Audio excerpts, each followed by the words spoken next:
तो आजकल तो सुप्रीम कोर्ट भी के 4 जजेस प्रेस कॉन्फ्रेंस करके बोल चुके हैं कि हम पे दबाव है। लाइव डेमोन्स्ट्रेट करके दिखाएंगे कि ईवीएम हैक भी हो सकती है और ईवीएम की मशीनें जो हैं वो इतनी खतरनाक हैं कि उससे धोखा ही धोखा होगा। बिल्कुल एकदम सही फरमाया आपने। करीब 19 से 20 लाख मशीनें चोरी हो चुकी हैं, गायब हैं, जो खुद अपने चैलेंज से ही पीछे हट रहा है। 19 लाख 20 लाख मशीनें चोरी हो सकती हैं, लेकिन एक मशीन को हाथ नहीं लगाने देंगे। ये कौन सा तरीका है? ये क्या न्यायपूर्वक है? ये क्या बराबरी की बात है? ये क्या इंसाफ की बात है? इससे ही शक पैदा होता है सबसे पहले। बोलता हिंदुस्तान पे तमाम दर्शकों का स्वागत है। देश में एक तरफ तो 2024 को लेकर सियासी एक लड़ाई चरम पर पहुंचना शुरू हो चुकी है। इंडिया गठबंधन और एनडीए और तमाम और रीजनल पार्टीज अपने अपने एजेंडे के जरिए, अपने अपने मैनिफेस्टो के जरिए आगे बढ़ रहे हैं। लेकिन इन तमाम लड़ाइयों के बीच, सियासी लड़ाई के बीच एक सवाल खड़ा हो रहा है कि दरअसल चुनाव हो तो हो कैसे? ईवीएम से यह पुरानी पद्धति पर वापस लौटा जाए। ईवीएम को लेकर शक जाहिर किया जा रहा है और बार बार इसके कई सबूत दिए जा चुके हैं जो एक तरह से प्लेटफॉर्म पर, पब्लिक प्लेटफॉर्म पर अवेलेबल भी है। इसको लेकर एक बड़ी लड़ाई ईवीएम को लेकर लड़ी जा रही है। जो लड़ रहे हैं महमूद प्राचा साहब मिशन सेव कॉन्स्टिट्यूशन के जरिए। प्राचा साहब, आपका स्वागत है बोलता हिंदुस्तान पर। बहुत बहुत शुक्रिया मिर्जा शाकिर साहब। सर, सबसे पहले देश के जो मतदाता हैं उनको ये कैसे हम समझा पाएं कि ईवीएम को हटाना कितना जरूरी है? क्योंकि हम जब देखते हैं कि पॉलिटिकली बयान आते हैं, कई वीडियोस आ जाते हैं सोशल मीडिया पर। 2014 से पहले तो बीजेपी भी ईवीएम के खिलाफ थी, लेकिन पब्लिक में वो सेंस डेवलप नहीं हो रहा है कि वो ईवीएम क्यों जरूरी नहीं है, इस बात को समझ पाए। देखिए, सबसे जरूरी बात यह है कि डेमोक्रेसी में, किसी भी डेमोक्रेसी में सबसे महत्वपूर्ण चीज यह है कि जो पब्लिक है, जिसको अपना नुमाइंदा या नौकर बना के पार्लियामेंट में, असेंबली में या दूसरी जगह भेजे इलेक्टेड बॉडीज में, वो उनकी आवाज से होने चाहिए। मतलब अगर किसी एक को वोट दें तो वही बनना चाहिए। यही है बुनियादी निजाम सारी डेमोक्रेसीज का, सारे इलेक्शंस होल्ड करने का दुनिया भर में। अब अगर यही सुरक्षित नहीं है तो फिर तो कोई भी व्यक्ति आ जाएगा जो जनता किसी और को चाहे और वो अपने आप किसी फर्जीवाड़ा करके, किसी धोखेधड़ी से वो राजा बन बैठे या प्राइम मिनिस्टर बन बैठे या चीफ मिनिस्टर बन बैठे, तो इससे बड़ा धोखा जनता के साथ क्या हो सकता है? तो सारा निजाम ही डेमोक्रेसी का छिन्न भिन्न हो जाएगा। और इसके लिए सबसे जरूरी बात यह है कि पूरी दुनिया में जिन लोगों ने ईवीएम ईजाद भी की, जिन कंट्रीज ने ईवीएम ईजाद की, जिसने ईवीएम की मशीन बनाई, वो सभी इसको ये कहते हैं कि ये सेफ नहीं है, इससे खतरा है, इससे धोखाधड़ी हो सकती है, इससे फ्रॉड हो सकता है और इससे चुनाव सुरक्षित तौर से नहीं हो सकते। ये हर एक व्यक्ति मानता है। तो जिससे धोखाधड़ी हो सकती है, ऐसी चीज को सबसे ज्यादा जरूरी और अहम इशू के लिए इस्तेमाल करना, मुद्दे के लिए इस्तेमाल करना, खतरे से खाली नहीं, उसमें खतरा ही खतरा है। इसीलिए ईवीएम से पूरी दुनिया में कहीं चुनाव नहीं होते, बड़े बड़े देशों में नहीं होते, और चुनाव आयोग खुद ये नहीं कह सकता और नहीं कह रहा है आज तक कि ये सुरक्षित हैं। सुरक्षित कहने के लिए वो इतना बोलते हैं कि हमने चौकीदार जगह जगह पे बिठा रखे हैं, बहुत सारी जगह पे चौकीदार हमने मजबूत ईमानदार चौकीदार बिठा रखे हैं, इसलिए ईवीएम की मशीन में छेड़छाड़ नहीं हो सकती। ये इलेक्शन कमीशन ने आज तक नहीं बोला है कि ईवीएम की मशीनों में छेड़छाड़ हो ही नहीं सकती, ऐसा नहीं बोल रहे हैं वो। ये बोल रहे हैं कि हमने, क्योंकि सुरक्षा कवच इतने अच्छे बना रखे हैं, इसलिए नहीं हो सकती। और दुनिया में कोई कंप्यूटर ऐसा आज तक नहीं बना है, ये भी एक तथ्य है, जिसमें छेड़छाड़ ना हो सके। दुनिया में जब एक पब्लिक में प्रोडक्ट है एप्पल का फोन, वो ये क्लेम करता है कि हमारी में वायरस नहीं आ सकता, हैक नहीं हो सकते, लेकिन उसने खुद ही अपने उपभोक्ताओं को, अपने कस्टमर्स को ये मैसेज डाल डाल के बताया कि आपके उसमें पेगासस नाम का एक हैकिंग का सॉफ्टवेयर आ चुका है। तो जब एप्पल जैसा फोन, जो इतना महंगा फोन होता है, जिसकी सबसे बड़ी खूबी ये मानी जाती है कि उसमें टेम्परिंग नहीं हो सकती, हैकिंग नहीं हो सकती, वो खुद इस बात को तस्लीम भी कर चुका है और ऐसा हो भी रहा है लगातार। तो फिर ईवीएम की मशीन तो एक बहुत छोटी मशीन है, इसको तो कोई इतना बड़ा टेक्निकल आदमी भी नहीं चाहिए। वो इसको हैक भी कर सकता है, इसको प्री प्रोग्राम भी कर सकता है और इसके साथ छेड़छाड़ भी कर सकता है और इसको इस्तेमाल करके इलेक्शन में फ्रॉड भी आराम से कर सकता है। इसलिए ईवीएम हालत में नहीं होने चाहिए, वरना इसमें धोखा ही धोखा है। तो सब सिलसिलेवार ढंग से हम आगे बढ़ेंगे। सवाल ये कि जब हम बैलेट का जिक्र करते हैं कि हमें बैलेट पर वापस जाना चाहिए और दुनिया की बड़ी डेमोक्रेसी का हम जब जिक्र करते हैं कि वहां बैलेट से चुनाव हो रहा है तो हमें दिक्कत क्या है, तब इसको लेकर एक तर्क दिया जाता है, एक आर्गुमेंट दिया जाता है कि बैलेट जिस दौर में था उस दौर में हमने देखा है कि बैलेट से भी बूथ कैप्चरिंग होती थी और वो बड़े पैमाने पे होती थी। अब अगर हम समझना चाहें तो ये जो ईवीएम की हैकिंग है या ईवीएम की टेम्परिंग है, ये क्या उस बैलेट के दौर की बूथ कैप्चरिंग से भी बड़ा खतरा है? उससे बड़ा खतरा है और उससे कहीं बड़ा खतरा है। उसमें तो बूथ कैप्चरिंग ही एक तरीका है, इसमें तो बूथ कैप्चरिंग की जरूरत ही नहीं है ना। बैठे बैठे घर बैठे कोई बूथ कैप्चर कर सकता है। उसमें तो अगर पब्लिक जागरूक होगी तो बूथ कैप्चरिंग रोक सकती थी। अगर गुंडे बदमाश आए भी तो जनता अगर उसके सामने खड़ी हो जाए तो जनता के सामने रोक सकती है उसे। पुलिस आ जाए तो पुलिस रोक सकती है उसे। दूसरी पॉलिटिकल पार्टीज के वर्कर्स आ जाएं जो अपोजिशन में हैं या जो जिस पार्टी के लोग कैप्चर करना चाहते हैं तो वो रोक सकते हैं उन्हें। और उसमें कम से कम धांधली नजर तो आती है होते हुए कि बूथ कैप्चरिंग हो रहा है, उसकी शिकायत कर सकते हैं। ये तो एक ऐसा काम है कि इसमें बूथ कैप्चरिंग भी हो जाएगी, किसी को सामने आने की भी जरूरत नहीं है, किसी को पता भी नहीं चलेगा और उसकी शिकायत करने की भी गुंजाइश नहीं रहेगी क्योंकि किसी को पता ही नहीं चला। तीसरी बात यह है इसमें, और भी अहम बात यह है कि अगर बूथ कैप्चरिंग की वजह से ये ईवीएम मशीनें लाई गई हैं तो बूथ कैप्चरिंग रोकने के दूसरे तरीके होने चाहिए ना कि बूथ कैप्चरिंग ना हो।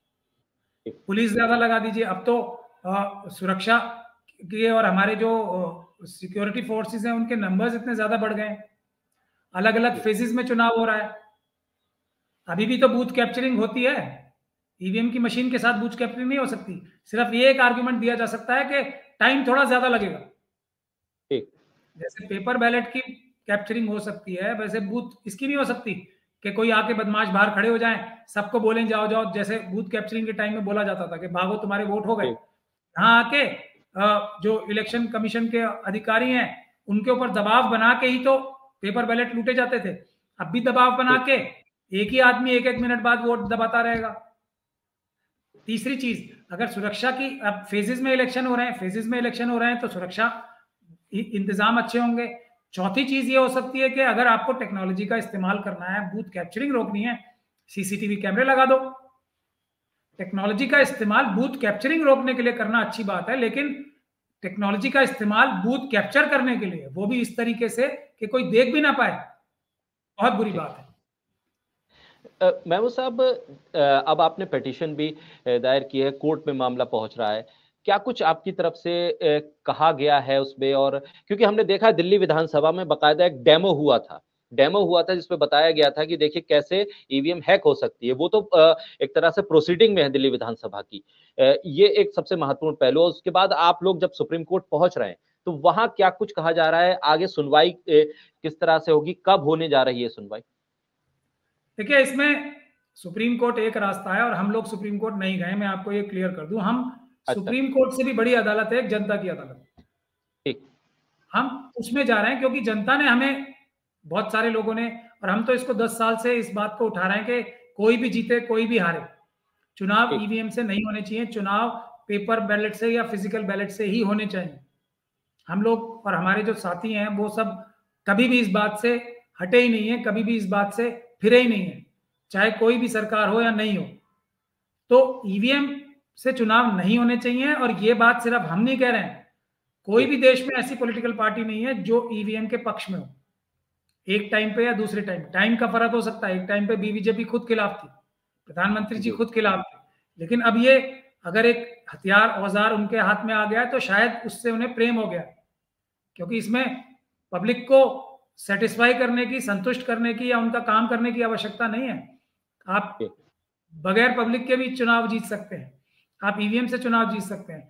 तो हमारा ये मानना है, इसीलिए हमने 5 तारीख को कल हमारे पास पूरे देश से जनता ने रिक्वेस्ट की, बहुत सारे लोगों ने गुजारिश की, बहुत सारे लोगों ने हम पे दबाव भी बनाया, बहुत सारे लोगों ने हमसे नाराजगी जाहिर की कि आप लोग क्यों नहीं प्रोटेस्ट कर रहे हो। पीसफुल प्रोटेस्ट करना तो सबसे बड़ा तरीका है देश का, देश में कोई भी बुराई हटाने का। जैसे अभी ट्रांसपोर्टर्स ने पीसफुल प्रोटेस्ट किया तो उनकी मांगे भले ही झूठे तरीके से सही सरकार ने मानी, उनकी बात को सही माना, हालांकि वो भी एक धोखा दिया सरकार ने, वो एक अलग बात है। लेकिन पीसफुल प्रोटेस्ट करना, किसानों के आंदोलन में आपने देखा, पीसफुल प्रोटेस्ट करना तो सबसे अहम तरीका है।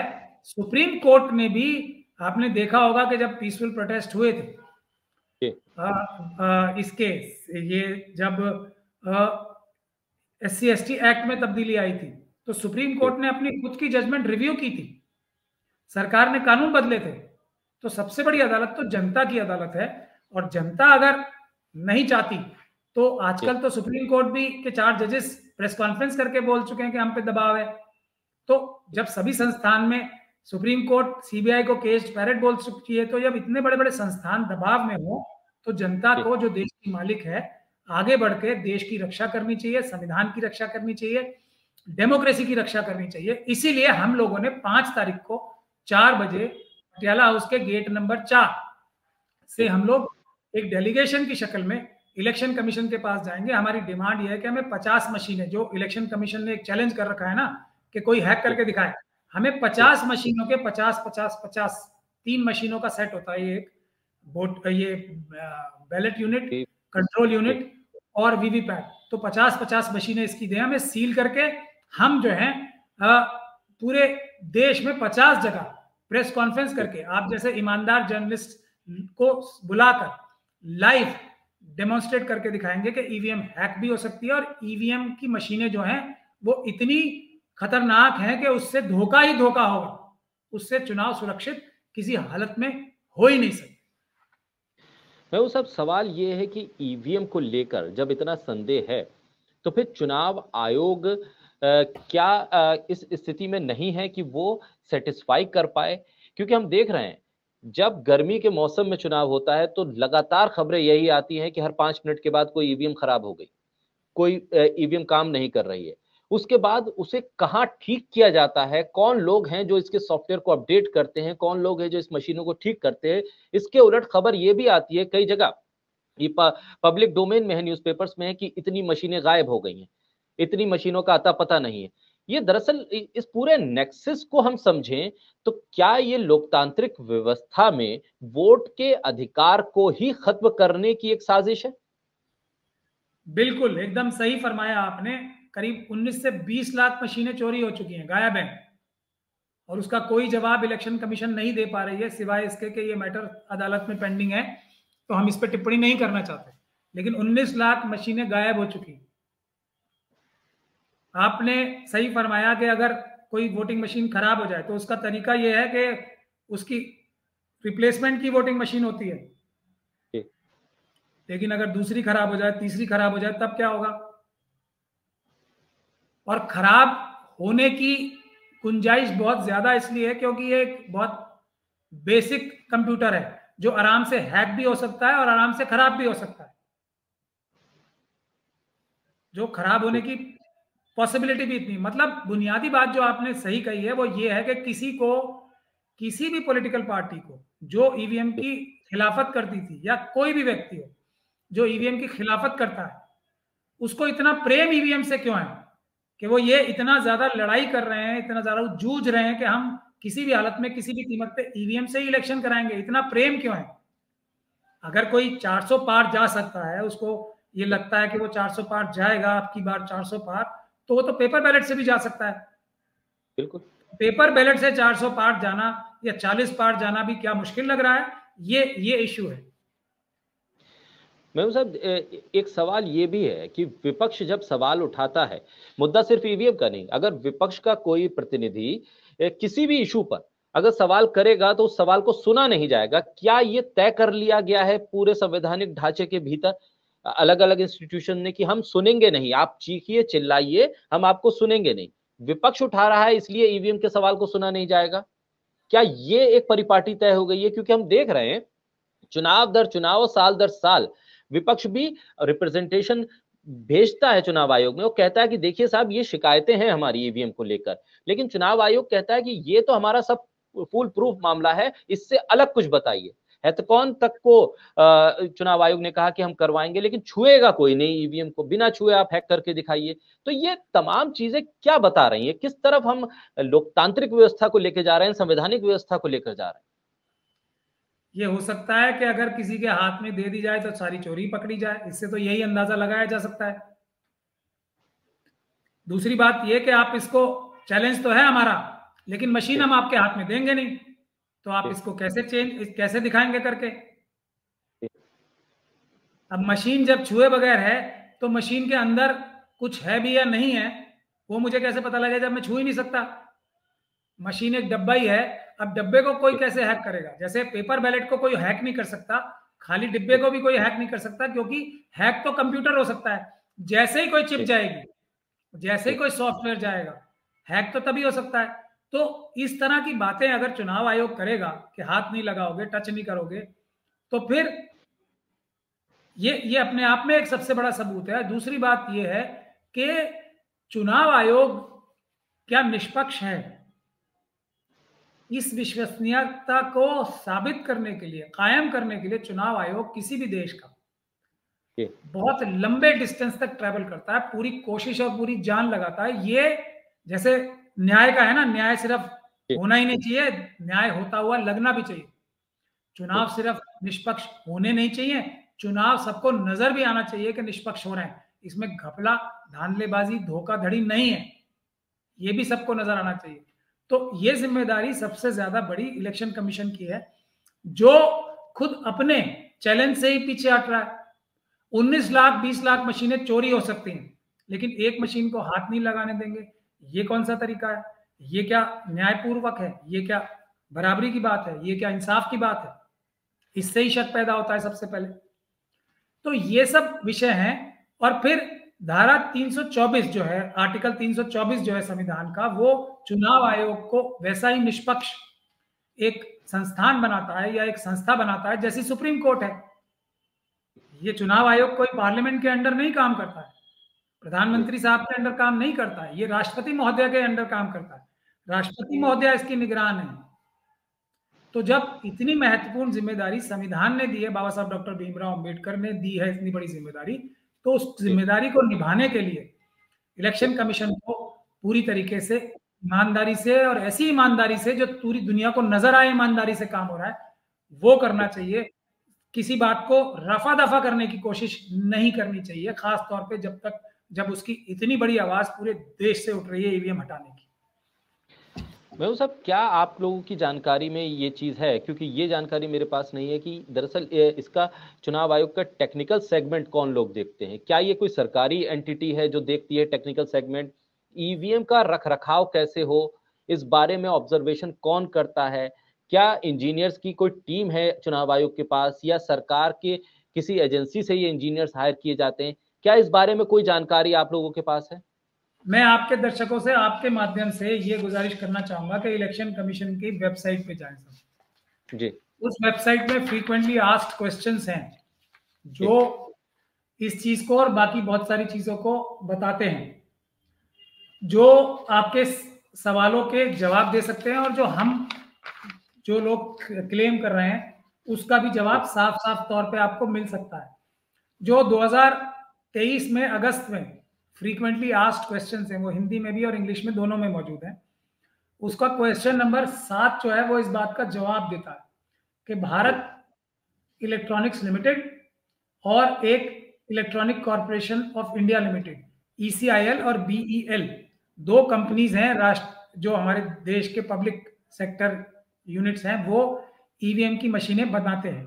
लेकिन ये ईवीएम की मशीनों का चिप नहीं बनाते, जो इसका दिल हार्ट होता है ना, जैसे एक घुड़सवार होता है वो घोड़े पे सवारी करता है, तो जो घोड़ा है वो हम चिप जो है वो बाहर से इंपोर्ट करते हैं। जो सॉफ्टवेयर है ये कंपनीज, जो दोनों कंपनी है ये उसमें डाल के ईवीएम मशीन को बनाती है। ये इंफॉर्मेशन इलेक्शन कमीशन ने हमें दे रखी है। इसके अलावा बहुत सारे अधिकारी हैं जो इन कंपनी से या दूसरी जगहों से इलेक्शन कमीशन लेती है। वो ये कहते हैं कि हम हमेशा ईमानदार और शरीफ लोगों को ही इसमें हायर करते हैं, जो करना भी चाहिए, लेकिन ईमानदारी और शराफत जो है वो इलेक्शन में इस तरीके से सब लोगों को कहना कि हम लोग ईमानदारी से काम कर रहे हैं इसलिए आप भरोसा करो, ये गैर मुनासिब है, ये उचित नहीं है। जैसे पेपर बैलेट में पूरा प्रावधान ऐसा था कि किसी चुनाव आयोग पे भरोसा करने की जरूरत नहीं है, सब कुछ आपकी आंखों के सामने होता था। ठीक, तो बैलेट पेपर आपको इशू होता था, आप साइन करते थे काउंटर फॉइल में, वही इशू होता था, उस पर नंबर होता था, जो उसकी काउंटर फाइल पे भी वही नंबर होता था। फिर आप अपनी आंखों के सामने अपना वोट डालते थे, उसको मोड़कर एक सील बंद बैलेट बॉक्स में डालते थे। वो बैलेट बॉक्स जो बंद होता था, सील्ड होता था, उसमें छोटा सा सुराग होता था जिसमें से पेपर बैलेट बाहर नहीं आ सकते थे, उसमें अपनी आंखों के सामने डालते थे। फिर जो सभी पार्टियों के लोग होते थे, सभी चुनाव के जो कैंडिडेट्स होते थे, वो उसको कपड़े से बांध के सील करते थे, अपने साइन करते थे, सब कुछ अपनी आंखों के सामने होता था। फिर वही साइन मैच होते थे और जहां पे ये सब इकट्ठे होके सुरक्षित रखे जाते थे डब्बे बैलेट बॉक्स, उसकी निगरानी करने के लिए कैंडिडेट्स के मेंबर बाहर बैठते थे उसके। फिर जब वो खुलते थे गिनती वाले दिन, तो हर एक जो काउंटिंग एजेंट होता था उसके पास हर एक बूथ का अपना जो पोलिंग एजेंट होता था उसके सिग्नेचर होते थे। वो सिग्नेचर से वो सिग्नेचर मैच करता था जो उस सील्ड बैलेट बॉक्स में मिलते थे, एक जैसे मिलते थे, जब भी विश्वास किया जाता था कि ये वो वाला बैलेट बॉक्स ही है जो उस समय सील हुआ था। ये सब चीजें आंखों के सामने होती थी। क्या ईवीएम में ऐसा होता है? ईवीएम में तो अंदर क्या है नजर ही नहीं आता। अंदर एक वोट किसी का या 50 वोट इस कंप्यूटर में है अंदर, जैसे मेरा ये आईपैड है, कुछ नजर नहीं आएगा ना, सिर्फ स्क्रीन भी जब नजर आएगी जब मैं इसे खोल के देखूं। तो आप ये देख लो कि इसमें ये है, अब अंदर क्या है नहीं है, इसको चेंज किया जा सकता है नहीं किया जा सकता, ये हम आंखों से देख ही नहीं सकते।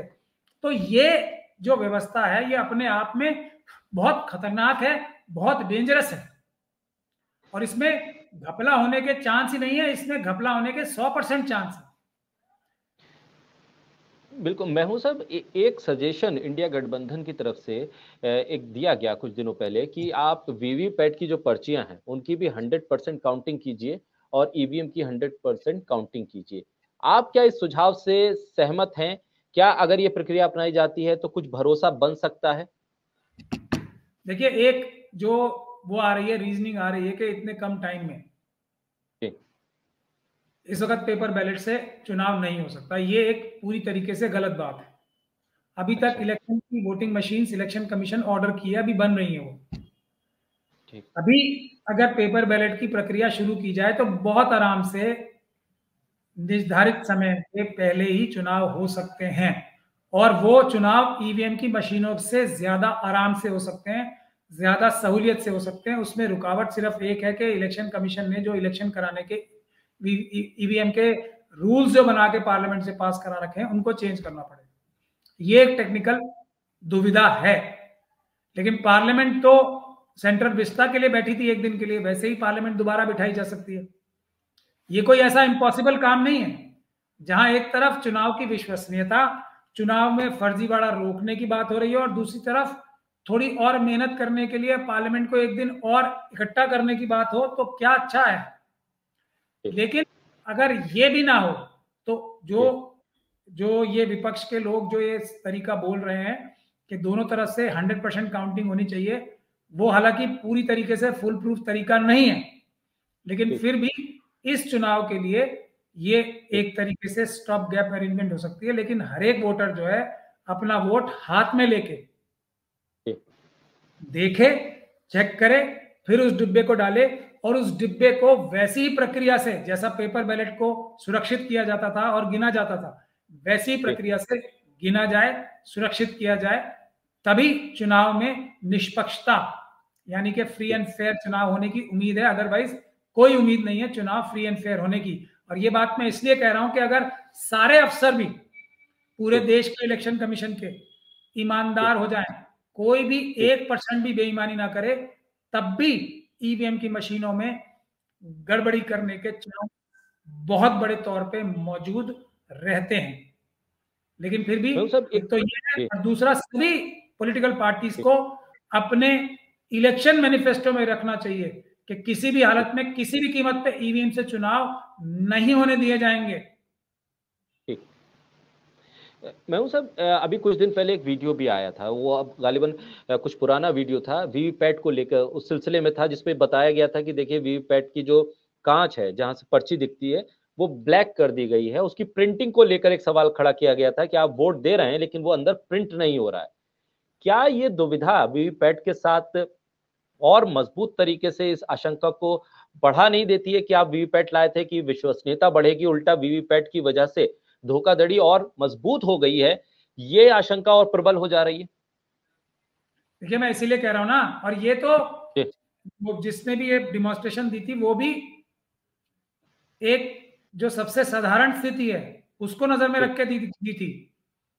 अगर देखिए ये ट्रांसपेरेंट भी ग्लास हो जाए, ओपेक ना रहे, तो कोई व्यक्ति वोट देने जा रहा है, उसने देखा मैंने एक्स पार्टी को वोट दिया और वाई पार्टी को वोट जा रहा है, नजर ही आ रहा है उसे जाते हुए, तब वो क्या कर लेगा?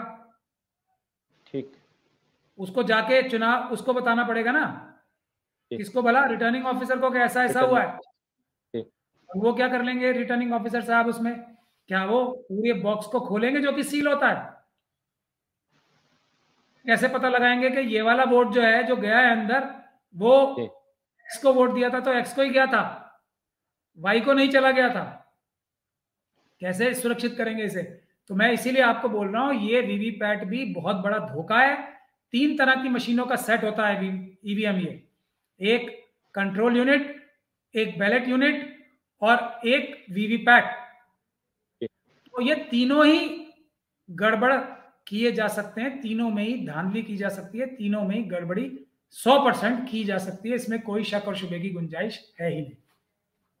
मैम साहब, एक ऑब्जर्वेशन मेरा भी ये रहा कि चुनाव के दौरान जब हम देखते हैं कि पोलिंग पार्टीज जाती हैं, आप ईवीएम और वीवीपैट के साथ पूरी पोलिंग पार्टी को भेज रहे हैं, एक टेक्निकल किट देकर आप भेज रहे हैं, लेकिन उस पूरी पोलिंग पार्टी में कोई टेक्निकल बंदा नहीं होता, उस पर टीचर्स होते हैं, अलग अलग गवर्नमेंट एम्प्लॉइज होते हैं, ऐसे बहुत से एम्प्लॉइज होते हैं जो शायद जो एंड्रॉइड फोन है वो भी ना चला पाए।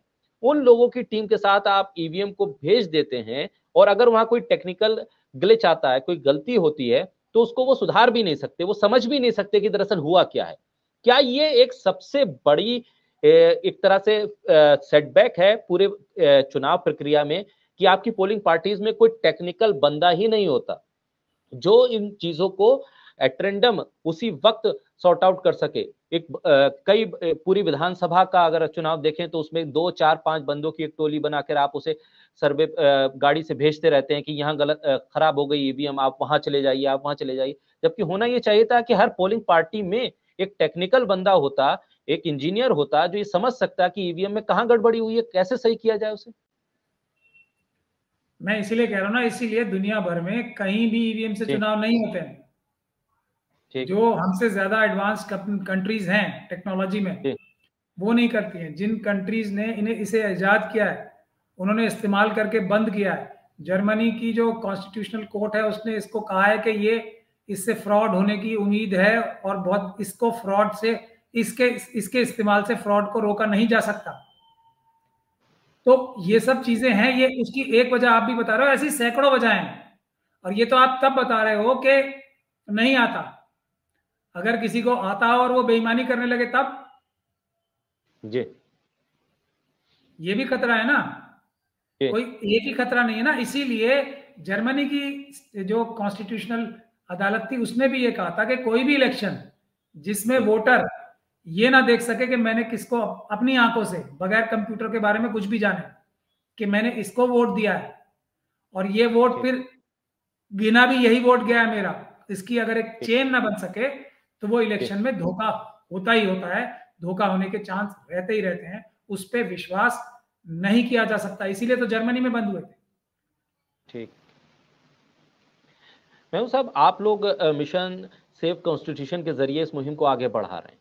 आपको नहीं लगता कि अपोजिशन ने इस मुद्दे को उतनी संजीदगी के साथ नहीं लिया? कभी भी इस मुद्दे को लेकर अपोजिशन सड़क पर उतरता हुआ नहीं दिखा। जब चुनाव अपोजिशन कहीं हार जाता है तब इस सवाल को फिर वो उठाना शुरू करते हैं, तब वही काउंटर होता है कि आप वहां चुनाव हार गए इसलिए आप ये सवाल उठा रहे हैं। जो एक कंटिन्यूटी होनी चाहिए थी इस पूरी मुहिम को लेकर, वो अपोजिशन में नहीं दिखी है, जिसकी वजह से ये पूरा मुद्दा उस तेजी के साथ आगे नहीं बढ़ा जिस तेजी के साथ आप लोग इस मुद्दे को लेकर आगे बढ़ रहे हैं। देखिए, ये अल्टीमेटली तो देश की जनता का नुकसान करेगी ना। देश की जनता इससे सबसे ज्यादा परेशान होगी। हम तो सबसे बड़े स्टेक होल्डर है ना, आम जनता। पॉलिटिकल पार्टीज भी हैं, उनके मेंबर्स भी आम जनता होते हैं, वो खुद भी आम जनता होते हैं, लेकिन सबसे बड़ा स्टेक होल्डर इसमें अगर कोई है तो वो आम जनता है। तो उसको ही सबसे ज्यादा कोशिश भी करनी चाहिए। पॉलिटिकल पार्टीज की बहुत सारी वजह हो सकती है जिसकी वजह से वो उतनी मजबूती से शायद जितना उठाना चाहिए था नहीं उठा पा रहे हैं। ये भी एक बात हो सकती है कि उनके ऊपर इल्जाम ही इस बात के लगते हैं कि ये अपनी हार का ठिकरा ईवीएम पे फोड़ना चाहते हैं। इससे भी थोड़ी हेजिटेशन हो सकती है। लेकिन अब जब बिल्कुल साफ होता जा रहा है और एक जनता से आवाज उठ के आ रही है, तो मैं अब समझता हूं कि ये अब पॉलिटिकल पार्टीज को भी इससे हौसला लेना चाहिए कि अब वो नहीं उठा रहे हैं, अब जनता वो बाद में उठा रहे हैं, वो उस चीज को सपोर्ट कर रहे हैं जो कि जनता की आवाज उठ के आ रही है, तो वो जनता की आवाज को सपोर्ट कर रहे हैं, वो अपनी तरफ से नहीं उठा रहे हैं। तो मैं समझता हूं उनकी भी कोशिशों को ज्यादा मजबूती मिलेगी। लेकिन अब इस मौके को जब जनता खुद ही जाके सवाल कर रही है, हमारे डेलीगेशन में भी पूरे देश से लोग आ रहे हैं, हमें मैसेजेस आ रहे थे लोगों के कि आप जाके इसको कीजिए क्योंकि आप मजबूती से सारी लड़ाइयां लड़ते हैं। तो हमें भी, और ये सड़क पे लड़ाई होनी है, ये पीसफुल प्रोटेस्ट के जरिए लड़ाई होनी है, क्योंकि संविधान बचाना है, ये संविधान बचाने बराबर जैसा है, ये देश बचाने बराबर जैसा है। तो ये लड़ाई भी सबसे बड़ी लड़ाई है संविधानिक तरीके से। जिस तरीके से किसान आंदोलन ने संविधानिक तरीके से पीसफुल तरीके से अपनी जायज मांगे मनवाई, हालांकि थोड़ा धोखा भी खाया, उसी प्रकार से ट्रांसपोर्टर्स ने अपनी मांग मनवाई और धोखा भी खाया साथ में, मगर सरकार को माननी तो पड़ी। ये सब पीसफुल प्रोटेस्ट जो है उसकी जरूरत है इसके लिए, और सबसे बड़ा पीसफुल प्रोटेस्ट ईवीएम के लिए होना चाहिए। अगली सारी परेशानियां अगर ईवीएम से चुनी हुई सरकारें आने लगेंगी, मतलब ईवीएम नहीं, जनता के वोट से चुन के सरकारें आएंगी, तो वो आंसरेबल भी जनता को ज्यादा होंगी। इसीलिए हर मुद्दे को सही दिशा में ले जाने की के लिए जरूरी है कि ईवीएम से चुनाव ना होके पेपर बैलेट से चुनाव हो, ईवीएम के बगैर चुनाव हो। और इसीलिए 5 तारीख को हम सबसे आह्वान करते हैं, 5 तारीख को पटियाला हाउस के गेट नंबर 4 पे, 5 यानी कल ही, 5 जनवरी को पटियाला हाउस के गेट नंबर 4 से आए। हम लोग डेलीगेशन बना के इलेक्शन कमीशन के ऑफिस जाएंगे शांतिपूर्ण तरीके से, और जो हमने चिट्ठी भी लिख के उनको दे रखी है, 50-50-50 हमने ये तीनों मशीनों के जो उनसे सेट मांगे हैं ताकि सील करके हमें दें, ताकि हम 50 जगह देश में ये डिमॉन्स्ट्रेट कर सकें, आप जैसे ईमानदार पत्रकारों को बुला के और लाइव दिखाएं पूरी दुनिया को कि इस तरीके से आराम से ये मशीनें हैक भी हो सकती हैं और मैनिपुलेट भी हो सकती हैं। ये पूरी दुनिया को हम डिमॉन्स्ट्रेशन दे पाए पूरी दुनिया के सामने लाइव। मैं साहब आखिर में ये जानना चाहूंगा कि वक्त क्या तय किया है आपने? 5 तारीख का आपने जिक्र किया कि 5 तारीख को पहुंचेंगे, और दूसरी बात ये कि चुनाव आयोग को जो आपने खत लिखा है उसका कुछ रिस्पांस आया है कि 5 तारीख को आप लोग आ रहे हैं? क्या कोई वक्त चुनाव आयोग की तरफ से भी दिया गया है आपको? देखिए, चुनाव आयोग ने जो 2017 में एक ओपन चैलेंज किया हुआ था, उसी को स्वीकार करके जा रहे हैं। तो चुनाव आयोग को हमें वेलकम करना चाहिए और हमारी जो जायज मांग है उसको पूरा भी करना चाहिए, लेकिन जवाब अभी तक कोई नहीं आया है। ये पटियाला हाउस के गेट नंबर 4 से 4 बजे कल, पटियाला हाउस गेट नंबर 4 से 5 जनवरी को 4 बजे ये मार्च या पैदल डेलीगेशन जाएगा चुनाव आयोग पे, और वहां ये अपनी गुजारिश जो ऑलरेडी हमने लिख के दे रखी है उसका रिस्पांस चाहेगा। अगर वो नहीं भी देंगे तो हम उसके बाद एक जन आंदोलन इसके बारे में पीसफुल प्रोटेस्ट का करेंगे। 6 तारीख को भी हमने जंतर मंतर पे उसके बाद कॉल दे रखी है लोगों को आने की। बहुत शुक्रिया महमूद साहब वक्त देने के लिए, बोलते हिंदुस्तान के साथ जुड़ने के लिए। और अहम चर्चा है, तमाम जो दर्शक इसे सुन रहे हैं इसे आगे तक पहुंचाएं ताकि लोगों तक बात पहुंचे कि दरअसल मुद्दा क्या है और क्यों लोगों को सड़क पर उतरना पड़ रहा है। महमूद साहब बहुत शुक्रिया एक बार फिर, बोलते हिंदुस्तान के साथ जुड़ने। बहुत शुक्रिया आपका।